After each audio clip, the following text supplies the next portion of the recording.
Opulence Radio. This is Mpumie Khuzwayo's journey to first call. On Performers Hub. Scream meets radio. We promised you an amazing interview, and we are joined by our very own gorgeous and so sweet Mpumie Khuzwayo. And she's no stranger to the Performers Hub family. She is the head of our Department of Research and Mentoring. She is busy doing her BA in Theatre and Performance at WITS. And she's famously known for her roles on Mzansi Magic short films, and recently her role as Anele on Generations. Man, welcome. Thank you so much. Thank you for having me. So excited. We've spoken about you on the show a couple of times. And when I say we, I know myself, I have mentioned you a couple of times. And I mentioned you earlier as well about your misleading headshot. And then I met this girl, so sweet, so kind, so warm. Yes. I mean, it's headshots, so you have to give like a variety so that they know that you can, be able to play many different characters and not just one. So yeah, I think I was going for that with that look. Absolutely. I think you killed it because I bought it. Yeah. I definitely bought it. Sold. So I think I just want to know, when did you decide this was the career you wanted to take? So I was part of a community theatre group back in 2013. I was doing grade 8. And as we were just busy performing and rehearsing in this space, this other guy came into the room, and normally we didn't have like spectators during our rehearsals. Yeah. That guy came in and it's like, okay, who's this guy? One thing about me, if there's someone in the room, I'm just like, who is this person? When other people were rehearsing, I was performing. And then I went out. When I came back, people were saying, hello. And then my facilitator told me that you actually got a role. What? What? I did what? I got a role. Okay, where? Yeah, sure. It's a sitcom on ETV. So that's when I got my first role, and because it was professional, the invoices. Yes, so I was like, clearly, this is a career. Yeah. I can take this as a career. Yeah. So it was back in 2016. My God. What? Like that story, I think some of the best stories ever told about actors where they were somewhere they were not supposed to be. They met somebody they had no intentions of meeting, and it happened that way. Now your story is like that. Yeah. You accompanied a friend and then you ended up auditioning and you got it. Definitely. Which brings us back to which brings us forward to our second question, actually, which you've already answered. But maybe you can just take us a bit in detail about that journey towards that first call. Yeah. So prior to the moment of you performing while everyone is rehearsing, what was going on? What were you doing? What were you busy with? So are you asking like in terms of my journey of acting? Yeah. Okay. So growing up, I used to enjoy singing more than acting. Yeah. But when I started church, I was very much like active, participating in all activities done, be it acting, pageants, everything. And like I mentioned, in 2013, I was part of a community theatre group, and I started my acting in theatre spaces. And it was that.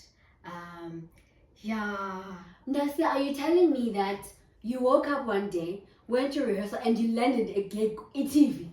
Do you know the dream? How crazy is that? But I think because I was in the right space, I was preparing for other things, and we should do. God felt that is the moment, and it happened like that. That's how I got my first role. Amazing. And then, because now you got that first role, and it's on a big platform. You're on ETV. Mm-hmm. What's the reaction for you from there? Like, so theater and television, it's very different, of course, right? So I'm just gonna tell you guys about that day because it was a feature character, so I went there for just a day. I was up because I had a call time. I think it was 6. I was up by 4:30. We were ready with my mother. We were waiting. Transport literally was late. Okay, fine. I get on set. I'm ready. I'm like, yeah, okay, we're gonna do things. only to shoot my first scene at 10 p.m. Of But I was course. there early, right? Yeah. And then I was seeing other cast members balala. Like, Yeah. I'm just like, Can't this lie, person- Because in theaters, I'm not used to that. I'm used to, okay, you can get into a space and actually sleep. Yeah. So I'm like, the director's not going to be happy with this person. Why am I sleeping? Now it's around 10 a.m. Yeah. 10 p.m. I was like, okay, now I understand why she was sleeping. But still, it was amazing working with that production. They were so warm and welcoming and understanding that it's my first time on set, so they were easy on me because I had like the anxiety of missing lines. But miss a line, I hit myself much. But when I missed it the second time, it's like, no, relax. You still have this. You can got do it. Yeah. So like, I don't like not getting my lines right. I think nobody does. So it was a good environment, good space. Yeah. So you speak about the difference of television and theater. Yeah. What are some of the things that you had to adjust or maybe extend on when now you're getting your first gig and for screening? What are the norms that you basically do in theater and you just had to let go in a way? Obviously, like on like with theater rather, you always have to be like exaggerating in terms of your performance, your gestures and everything, projection.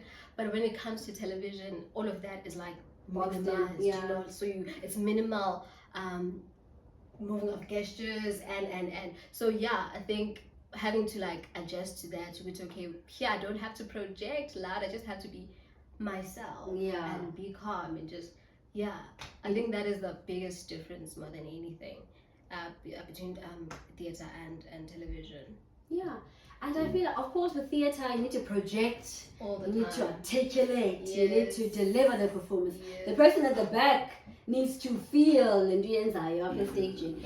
I never got to do the theater part of things. I went straight into film because then love the spotlight. So I think my next question is, what would we say about getting training, like you are at Wits right now, for actors in the industry? I think we discussed it, that TikTokers are getting booked. So what is the part that you feel like is important for actors to receive training in order to make it in the industry? I think it's very important for an actor to receive training because like people always say with the talent can only take you so far, but I feel like with training you get skilled, and once you're skilled in something, you're then able to not play one character but also play many different characters, but also you get to learn that there's many ways of like creating your own method of acting, so you're not boxed into doing one thing. But also school, it sort of like opens you up to so many things that you learn about yourself, which you're not only an actor, you can stretch yourself to be a director. There are many like ventures within the space of art, so it opens you up to the kind of person that you are or who you're meant to be. Maybe it's just an introduction, you're an actor, but there's so much more in you, like. So I think training just opens that up for you, like that whole world, to say you can be anything outside just being an actor. So you're learning more about yourself. The possibilities are endless. Very true. Very true. So my question is this, and so I was supposed to ask, because this one I feel like the answer was very brief. How was your journey towards your first one? It was very brief because this is TV miracle. But what I want to know is, how has your journey been after your first call? After my first call. So up until now, being advanced, like how has your experience been in the industry after your first call? Please. So that's the thing, right? When you get your first call, you literally think that it is the breakthrough. It's like, okay, I made it now. Mama, I made it. And then you just find out it's not that. You're gonna have to go back now to doing what you were doing, basically harnessing your art and acting. And that's when I started to like engage more in terms of how does the film and television world works. Learning that you need like representation, which is like an agent. So I looked into that. I got myself under an agency. It was okay, it's still big. Yes, I got in there, but yeah, there was nothing. Yeah, there was Nothing no is happening. agent-actor relationship. Because each time I would text, I would be asked, "Who are you again?" Yo. You know, who are you again? I'm like, okay, if I'm gonna have This thing's not gonna work. no, like each time I had to introduce myself, and I was like, okay, no, I'm out. And then there was this other audition, and one of the judges was who today is my agent, Dumelo Babila. Our fave. Yes. And then it was Mpho and young and Kwesho, but it was three of them we didn't do. And then after that audition, he was following me, I have this an agency, I would like to sign you. And I was like, because of the bad experience, I was like, no thanks, I don't want. I'm gonna do this one man. Yes, done. And then I think it was only because that happened in 2015. So in 2016, later on, that's when I thinking all of this happened. And then I was like, okay, you know what, let me give him a chance. And since I've been with the Dumelas since 2016. And yeah, I was signed under Mhlawumbe Actors. Okay, fine. You're an ancestor. It's a drag. She's an admin in the group. So there are, okay, you do expect to okay, now that I have an agent, now maybe and that also drags. So I continue with theatre, and then I got an opportunity to audition for Now or Never. And then there I met this other lady who is running a theatre production. I was part of it, and then a friend of hers is the producer of Talent Entertainment. So when he came to watch the performance, that's where he saw me. And you see, that's how I got it happens. Yes. I think more than anything, it's being in the spaces. Yes, in the right spaces. In the right spaces. So yeah, that's when I got the roles of performing and being part of the short films by Talent Entertainment. And yeah, it has been like an ongoing relationship since then. And yeah, right now I'm at school, and yeah, I'm just like taking it easy. I think for me, it stopped being about booking the breakthrough. Yeah. You know, when you say, This but is it. yes, it's just about now tracking and tracking, yes, yourself, Uguti. How are you progressing from yesterday, to today? What has been the progress? So it's about that. So it's okay, I'm no longer the same person as yesterday. 100. So yeah, it's no longer about that breakthrough, but just making sure I'm growing in that I am, and allowing God to also take over. Literally, that's how you make it. That's the only formula. Yeah. Because one of my biggest things is that when you're chasing something, it runs away from you. So no universe. Yeah. So if you're chasing this thing, you will constantly be in chase, because the universe is like, oh, so you enjoy the running. And it's There's draining. even more running to do. It's draining. So what we've seen you on a couple of shows, been on so many projects on TVs. What's the one that stands out? I remember when you were in Rhythm City, you did amazing, and recently on Generations, and there's been a lot prior to that. What's one role that stands out right now that you feel like if opportunity to come to say, let's go to this one again, I'll definitely go there. Okay, so I've done like short films, right? And I feel because it's a short film, a story is told and concluded. Yeah. So I feel I've enjoyed all the characters that I've portrayed thus far. But also I feel with Anele, there's a lot more layers to her. So I'm looking at that. I'm looking very much to open up. So that people get to experience a lot more about Anele, yes, her overcoming the hurdle of being in a abusive relationship and now gracing these bigger stages. So I want more of that for her to grow and see what she has in store. I think it's Anele. God is listening, and I know the right people are listening right now. 100%. 100%. SABC One Generations, wink, wink. Hint, hint. I think my question with that, which role would you go back to? my question is, which role was the most challenging? Which one tested you? Like, yeah, I'm being tested for real. So with me, I enjoy playing characters that are like different from who I am. Yeah. So yeah, when it's like that. But I think, which character? Hey, there's so many characters I could say. I'm trying to hold with. Okay, I think having to play Unom Tandazo. There's this short film by Mzansi Entertainment, Unom Tandazo. So Okel became blind because of witchcraft. Sure. Right? So it's like, oh my God, how do I play a blind person? You've never been blind before. I've never been blind. So it forced for me, if maybe I was not doing enough research, maybe with other characters. Yeah. But with this one, I had to go like, okay, now, when you're blind now, what happens? Yeah. And you are blind by another person. It's not, Because I'm not yes, it's not God's will. Someone did it, But also, it's just like, I think with that story on its own, it just reflected Wuti.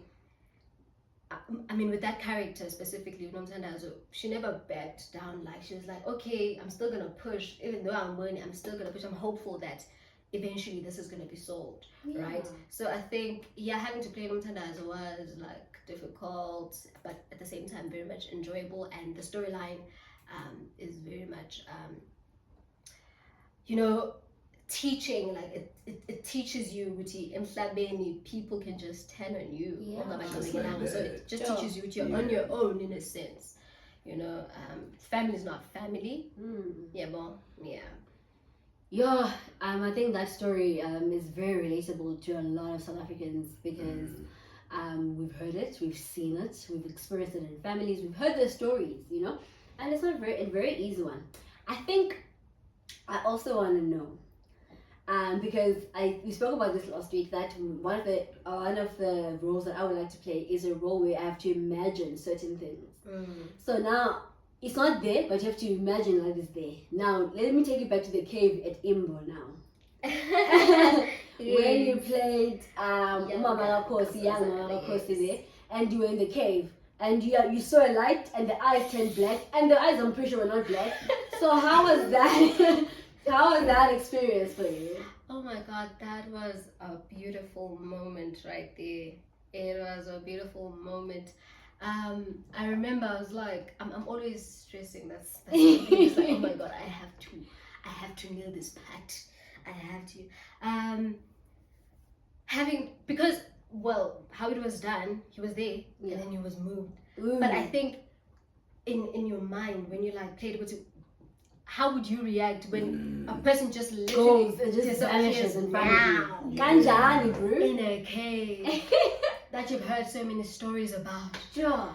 Am I disappearing after? It's that. It's like, oh my God. So I think also I'm very much like empathetic. So So feeling even like mom's not. I'm like So I just like I'm planting it like in your mind to say, if a person that you're with right now were to vanish, what's the first reaction? Sure. Right. And you screamed, eh? Yeah. So I used magic if you can put it in acting terms. It was magic if. What if this were to happen now? That's what comes into, and that's where training comes. Yes. Yeah, because in those situations, either you use your sense memory to say, I remember. Yeah, that time I was, and it made me feel, but I felt it was not applicable, but magic if is more applicable to what if this person just disappears now? What happens really as Mpumie? And I think to expand on that, acting, it teaches you about yourself. More about yourself, because it's constantly a question of how would you as Mpumie react in this situation compared to how your character is reacting in that situation. So you are in a sense exploring yourself as well and learning more about yourself with actually you're a good-hearted person, or actually you're a bad, that's me, so you learn more about yourself. You learn more about yourself in acting. Well, lastly, before we let you go, it's been beautiful. I know with you we can talk forever. And unfortunately, we don't have time for that. Yeah. I'm putting you in a corner. Oh. TV or theater? Yeah, she folds her arms. Okay. So, theater for the love of acting and actually telling real raw stories. Right? And then listen, I'm not done. I'm not done. And then television for paying and settling bills. You're fired. Why? It's a balance. The board is decided. It's a balance, you That know? makes sense. Yeah. That So makes perfect sense. yeah, I love them both though. But yeah, I feel like I prefer theater more. Yeah. Yeah, but because of like its liveness. Yeah. The now interaction. And then for television it's also beautiful, right? Yes. You get to live forever. Yes. Mm-hmm. It's right for the Okay. You get to live take that forever. one. I'll take that one. Yeah. Yeah. Cool. Your content has been terminated. Thank you so much for the service. We're done. We're done. It's a new saga. Absolutely amazing. Thank you so much for joining us. This is not the last we are having of you. You're Yeah. part of the team. Yeah. We're definitely going to be continuing the conversations. Do take it to our social media platforms. But for now, let us play a little bit of music.